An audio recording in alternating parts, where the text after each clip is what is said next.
Hi guys, how you all doing? What we're going to do today, we're going to make a chicken chasni. Now this curry was first introduced to me by a very good friend of mine, and his name is Alex Wilkie. Okay, and I will put a link in the description to a channel he's running now on YouTube. Now Alex is from Scotland, he's from Glasgow, a fantastic friend, makes a really damn good curry, but now he's running a channel called UK Chinese Takeaway, okay, showing you how to make Chinese takeaway. Alex introduced this curry and it caused controversy. There was people complaining, and fantastic. You know, what people don't realize is when you're making curry, curry is subjected to the individual, you know, and it's regionalized. All these people, you know, this is how it's made. It's not, it's regionalized, okay? Now, Alex is from Glasgow and he brought in the Glasgow version of chicken chasni.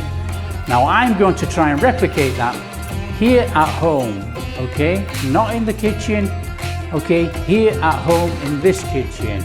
Now, I'm going to try and replicate that BIR chicken chasni flavor here. And this is dedicated to Alex Wilkie for introducing it to me, I don't know, 10 years ago, whatever, you know, a long time ago, and I have really enjoyed this curry.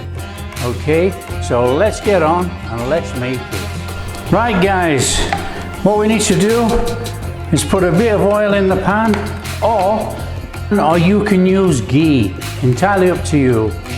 You could actually use both. Okay, so what we want to do, we want to get the flame on, okay? Now, we're cooking at home, we're not cooking in a BIR, okay? And we don't need to crack this up so it's actually banging out all over. We only need a little bit of heat, okay? Let's not go silly, we're cooking in the house. So we just want to get our pan warmed up, our oil starting to come through with a little bit of heat. Now, we don't need this too hot. Now, chicken chasni, some recipes actually cook with a lot of onions to start off with. Now, I'm not going to cook with onions, okay? What we're going to do, we're going to put a good chef spoon of garlic and ginger in, okay? So there's our garlic and ginger in. Nice and steady, in we go. And we want to give that a stir around. Now, we want to be taking out the actual rawness of the garlic and ginger.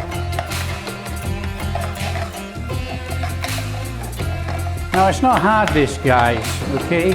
What we don't want to do, we do not want to actually brown this in any way. We just want to take out that little bit of rawness.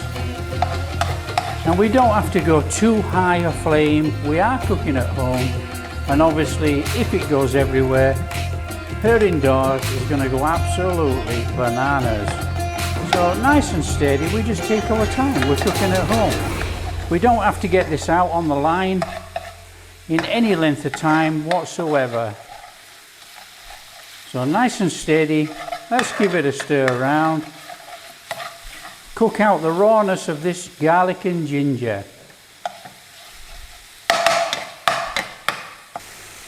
Now I can smell this garlic coming off here. In fact, it's so strong, it's nearly eye-watering.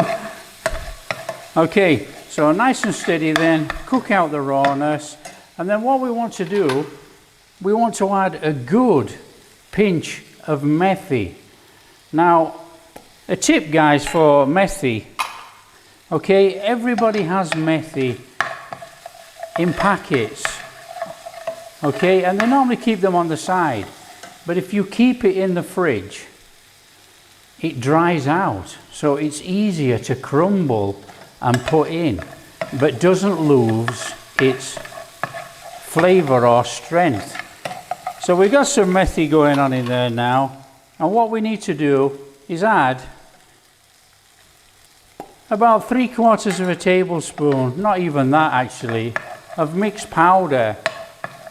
Give that a little stir through. Now, we don't need this too hot, like I say, we are cooking at home and we have all the time in the world.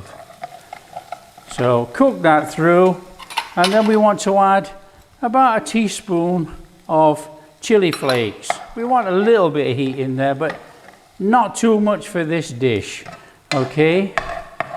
Not too much at all. And then we want to add about a tablespoon of tomato puree. Get that in there. Now this tomato puree has been watered down 1 for 1, okay?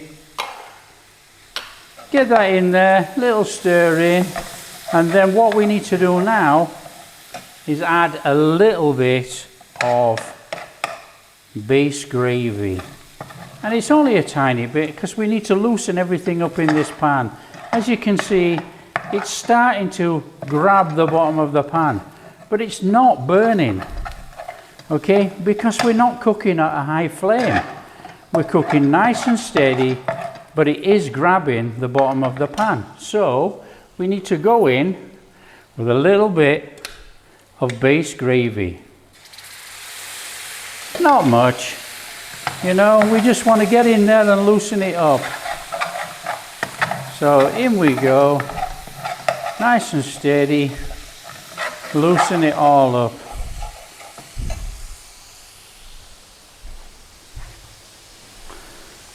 And don't forget, as we go along cooking curry, make sure we give it a wipe down everywhere. It's just the same as being in a takeaway actually, but just give it a wipe down. There we can see, look, we've got that lovely thick consistency already as it's cooking down. And we can see the oil coming through. But you know, this needs cooking down a little bit more. I can still smell a little bit of rawness from the garlic. So nice and steady, no high flame. We're just going to cook this down nice and gently. And you can see the oil is now starting to separate through.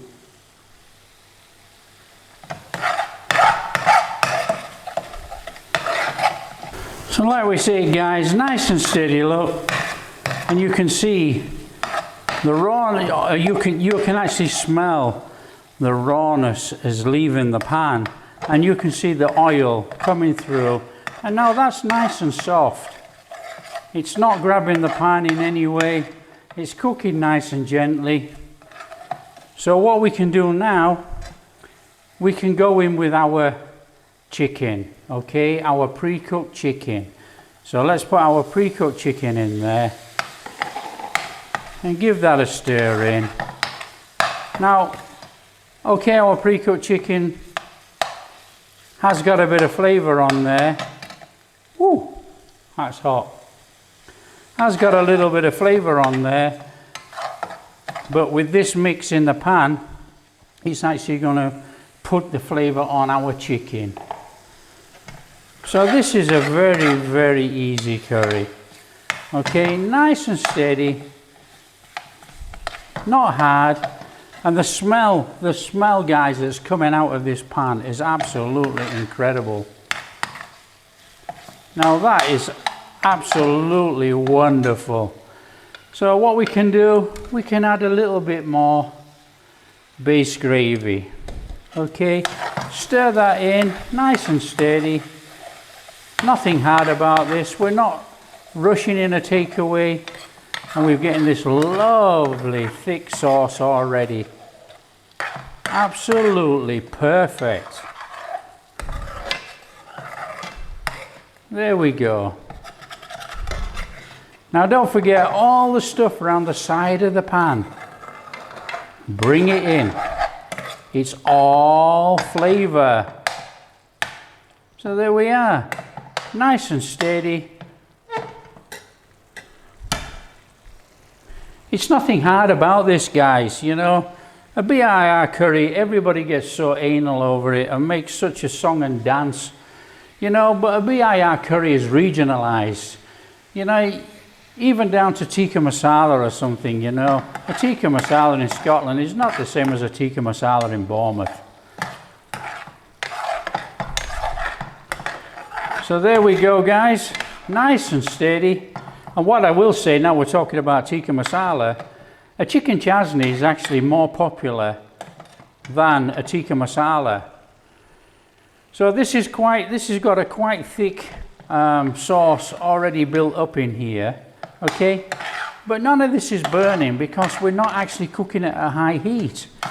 All that high heat that everybody goes on about, what a load of tosh. Oh, we've got to cook it high flame, we can't get it high flame, we're not cooking in a restaurant. No, you're not. You're cooking at home. You're making a home curry, which has got the same flavors as a BIR curry, and it makes an absolutely fantastic meal. Okay? Not everybody's got thousands of kilowatt burners in their kitchen. So there we go, guys. We've got a nice thick curry base going on there. Now this is very, very, very simple curry to make. And I do differ slightly when I come around to make a chasni, okay? So we can add a little bit more base gravy, okay? It's up to you guys, you know. I like a thick, saucy curry. You know, I've been brought up on gravies and all sorts of things. And I love that thick sauce. So this is so easy. We haven't done anything, okay? We need to be adding a chef's spoon of our chasni sauce that we made the other day. Okay, we'll start with a chef's spoon, and we might want a little bit more because obviously this is homemade. Okay, so get that in there. And let's hope it turns a nice red color. So it's going red there, look. Now, as you've noticed, we haven't added any salt because the sauce I made the other day, the chasni sauce, I made with a cheaper brand of ketchup, and it was quite salty. So there we go, guys. Look, that is a lovely thick paste already. Give it a taste test. Wow. Wow, that is really nice. Well, what we're going to do, we're going to add some more of our ketchup chutney paste. Just a little bit like that. Get it in, stir it in. That gives our sweetness, but we've got a big curry taste. We've got a big curry flavour going on here anyway. So stir that in. Nice and steady. Now I can actually smell that mango coming out of there now. I couldn't smell it before, and I only could taste it a little bit.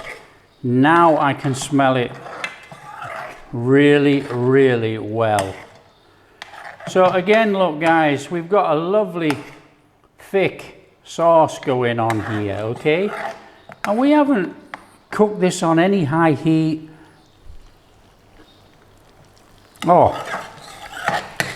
We haven't cooked this on any high heat whatsoever, and we've got this lovely curry. It is so easy to make because we've pre-made the ingredients already. Now, if you want to thin it a bit more, now's the time to add a little bit more base gravy. So we can thin it a little bit, but if we thin it a little bit, it might change the colour a little bit from that lovely red that we've already got going on to like a browny red. But it will still be absolutely awesome. There we go, just look at that. That is amazing. So just cook it a little bit longer. So we don't need no high heat, the chicken's already cooked, I can feel it. And we've got a lot of sauce in there because I like a lot of sauce. That is absolutely wonderful. Right guys, this is where I differ from everyone else. I use a chef's spoon of yogurt. Now yogurt has obviously got that slight soury taste, but it's also got a creaminess to it. So if we just put in a nice chef's spoon of yogurt and stir it in, now we get that nice creaminess coming into our curry. Now that looks phenomenal.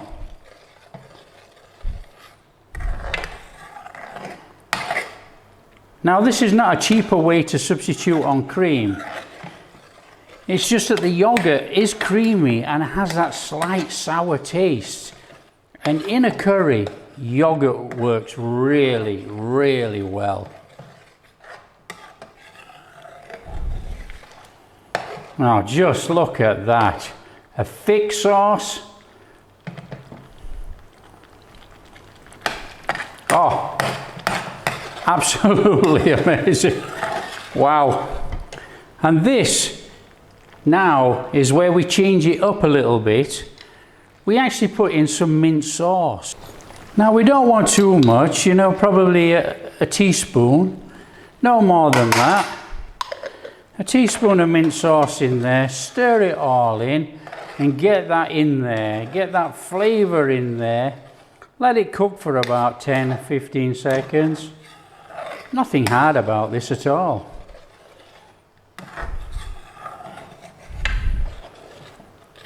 Oh.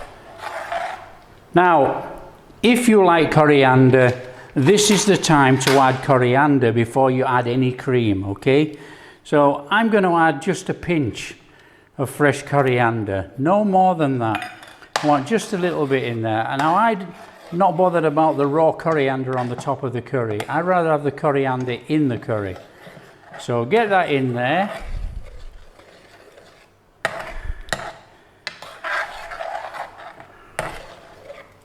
Oh, amazing. Absolutely amazing. I think we need to put the top on this yogurt.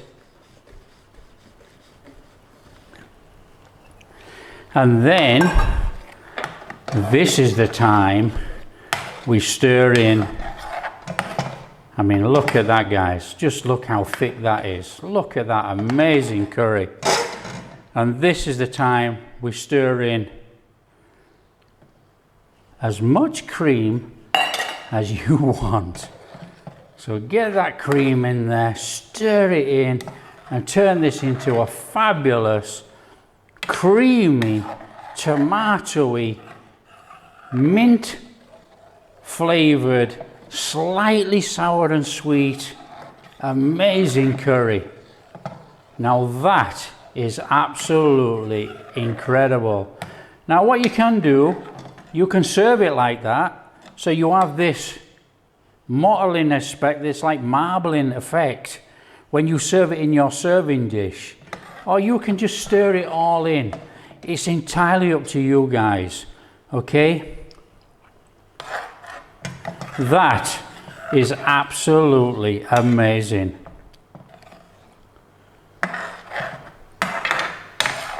Tomatoey, sour, sweet, curry, creamy.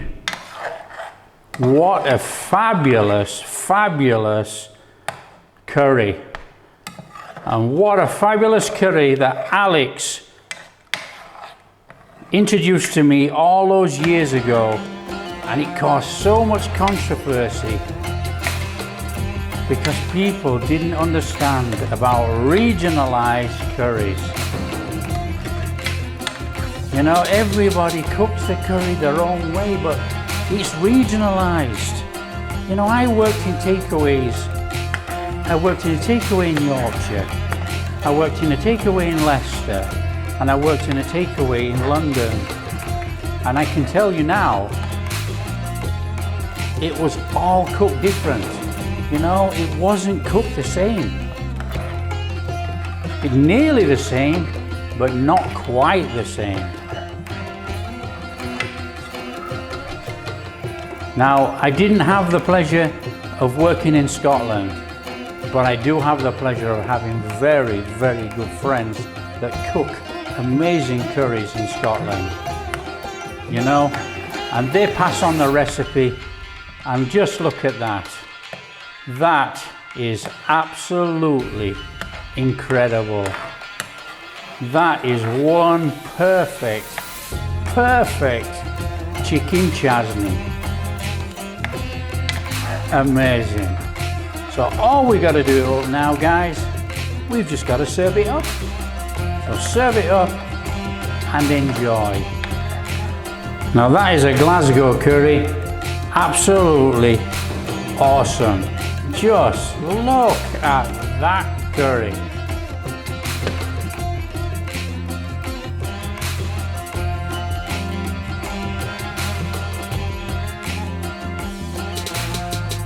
Alex, I hope I've done you proud, mate. Now for the taste test.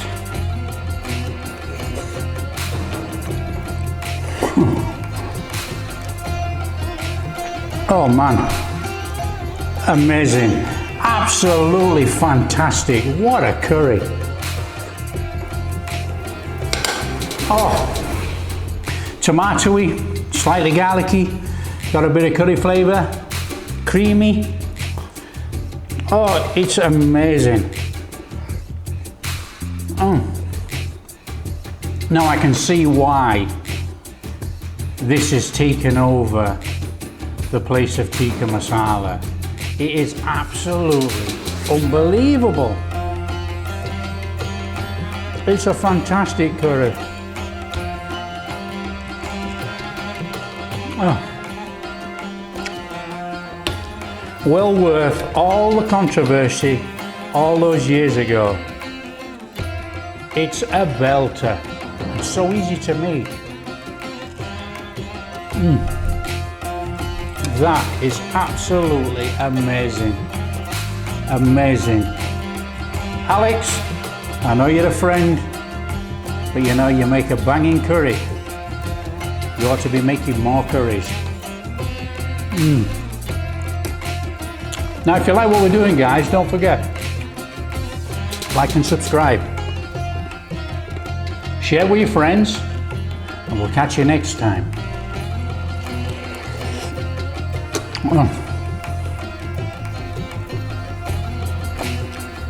Absolutely amazing. Amazing curry.